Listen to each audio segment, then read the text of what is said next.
Okey, jadi baca ni macam mana? Tangan turun, keluarkan. Bagus. Lagi sekali. Okey, sekarang kereta api akan bergerak semula. Cuba gerakkan pelan. Pandai tak? Gerak ke depan. Tolak. Alah, terlacak. Atau balik. Bandai. Okey, dia akan berhenti dekat sini.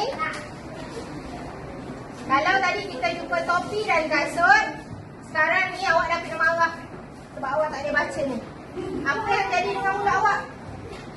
Muncung kan? Jadi, apa yang tanda dia kat sini? Ni tanda apa? Wow. Kalau baris, kita panggil apa? Itu huruf. Kalau baris, domak.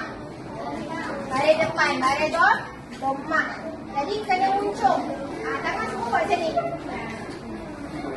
Dan mesti ingat, tanda domak jumpa dengan huruf. Nampak ni? Tanda domak jumpa dengan huruf apa? Okey, jadi kita letak kat sini. Macam mana kita nak baca? Ni dia. Kita akan baca ni. Semua tangan ke depan. Lagi sekali.